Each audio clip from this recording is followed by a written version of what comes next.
6:04 a.m. You're standing in a field outside Route 9, boots wet from dew, holding a survey stake in one hand and a coffee that's already gone lukewarm in the other. The stake has a strip of orange tape on it. Someone drove it into the ground 11 minutes ago, and the moment they did, 4,000 acres of soybean stubble legally became yours. Not rented, not leased, yours. You don't feel anything close to what you expected. No fireworks, just cold boots, lukewarm coffee, and a piece of paper in your truck that says you now control more square footage than most small countries. Somewhere behind you, a crow lands on a fence post and doesn't move. It's been sitting on that same post, probably, for years, watching this same dirt change hands between people who thought they owned it. You're about to learn the difference between owning land and understanding it. Nobody becomes the world's top landowner by buying a field. That's not how it starts, and it's almost never how people think it starts. The world's top landowners, the real ones, the ones whose names rarely make headlines, don't measure their wealth in acres. They measure it in something most people never learn to see: control over what happens to a piece of the earth over the next 100 years, long after they're dead. Land is the only asset class that was never created. Gold was mined, currency was printed, companies were founded. Land was just there the entire time, before any of it. And it'll be there after all of it too. Which means owning land isn't really about owning a thing. It's about owning a claim on time itself, staked into ground that outlives every person who ever walks across it. This is the story of what it actually takes. Not the fantasy version, the real one.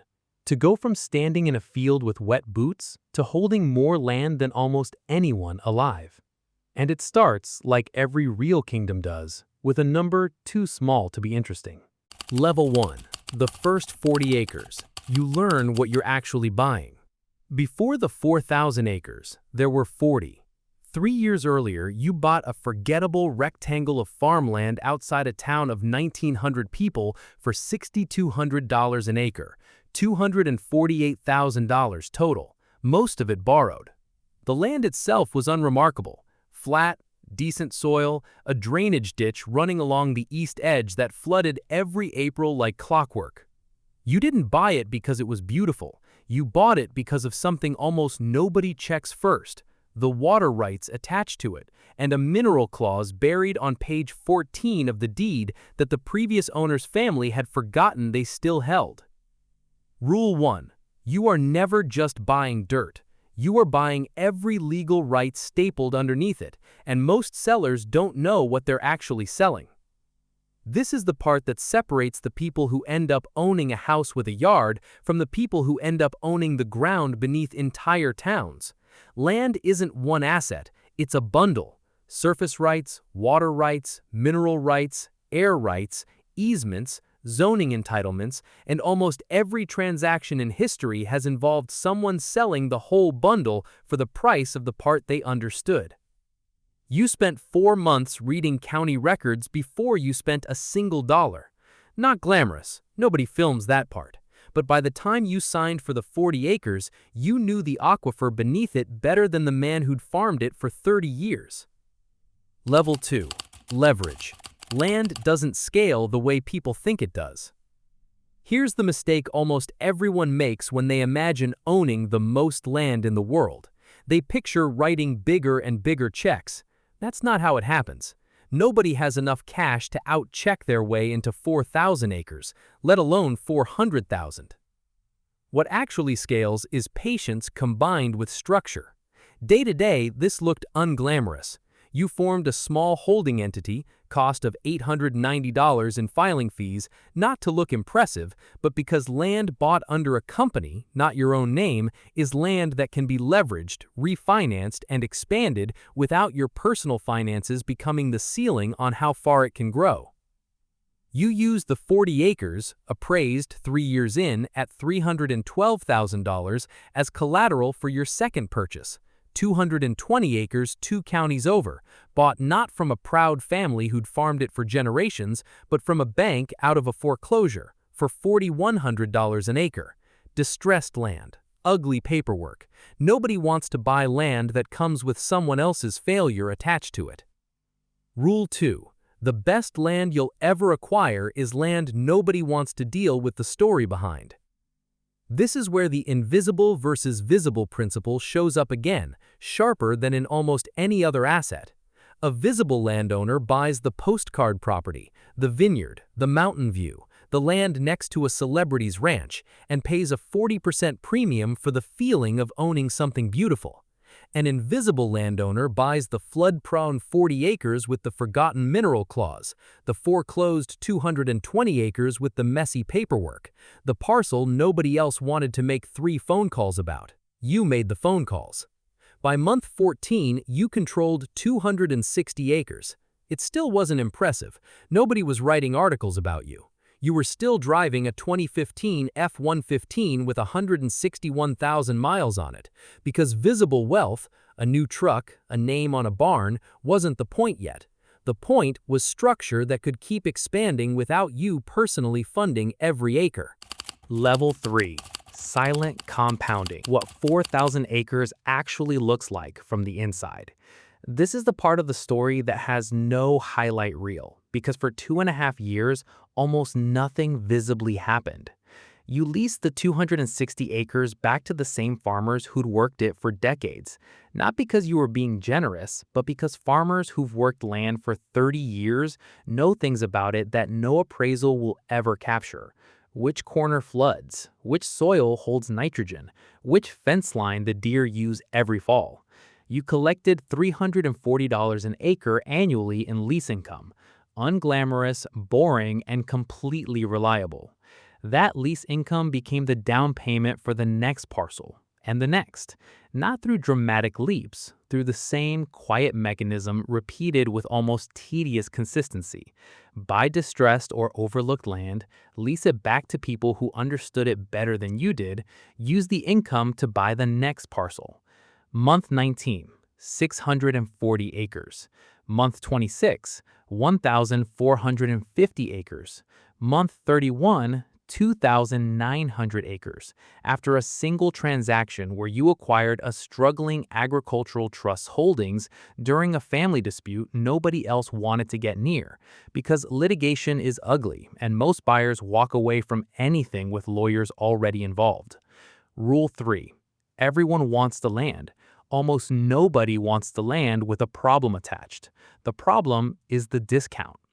Somewhere around month 30, you stopped thinking about acres and started thinking about something closer to what the real top landowners in the world actually think about: control over water. A landowner with 4,000 dry acres is far poorer than a landowner with 800 acres sitting on a reliable aquifer. The number that matters was never the acreage. It was always what's underneath it, running through it, or falling on it. You bought water rights on 3 separate parcels for a combined $1.2 million. Money most people watching this would have spent on the visible version of wealth: a house with a view, a boat.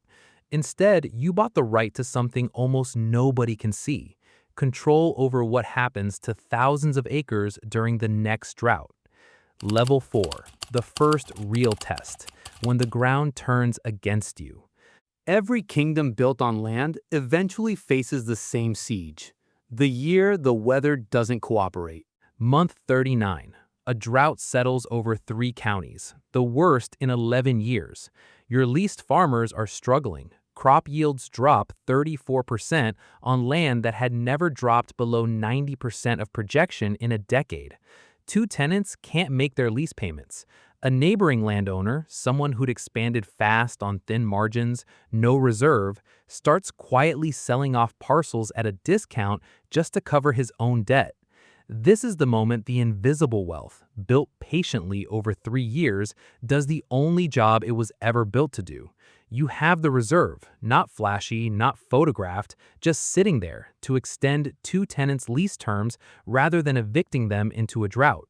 You don't panic sell a single acre, and because you control water rights on the parcels that matter most, your land holds value, while land without water access loses nearly 20% of its worth in 6 months. Rule 4. The people who built quietly survive the drought. The people who built loudly become the discount someone else buys. You buy 1,100 more acres during those 6 months from landowners who expanded too fast and had no floor under them when the ground literally turned dry.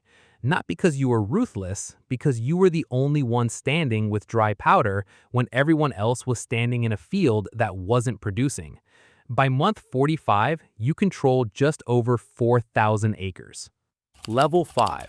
What top landowner actually means. Here's the part almost nobody tells you because it doesn't fit the fantasy. The world's actual top landowners rarely think of themselves as landowners at all. They think of themselves as long-term custodians of something that was never really ownable to begin with, something they're borrowing from the 100 years before them and lending to the 100 years after.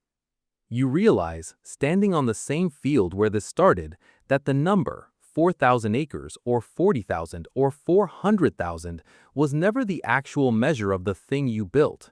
The real measure is invisible. Water rights nobody can see on a map. Mineral clauses buried on page 14 of deeds most people never read. Tenant relationships built on decades of trust instead of leverage. A reserve fund that let you survive a drought that broke your competitors. The visible version of this story would have you buying a ranch with a dramatic mountain view, naming it something, putting a gate at the entrance with your initials on it. The invisible version, the one that actually compounds, looks like a man in wet boots holding a lukewarm coffee, standing on land that doesn't look like much of anything, understanding exactly what's underneath it. 6:04 a.m., 3 years later. You're standing in the exact same field off Route 9 where this whole thing started with a single orange survey stake and 40 forgettable acres. The crow is still there. Maybe not the same one, crows don't live that long, but a crow on the same fence post watching the same dirt. You don't feel the fireworks this time either. You've learned by now that you never will, because the entire nature of this kind of wealth is that it never announces itself. It just sits underground in water tables and mineral clauses and lease agreements nobody photographs, compounding while the rest of the world watches someone else's rented Lamborghini video instead. Somewhere tonight, someone is buying the postcard property, the view, the name on the gate, the visible version of what you started building 3 years ago in a flooded field nobody wanted. In a decade, that postcard will still just be a postcard.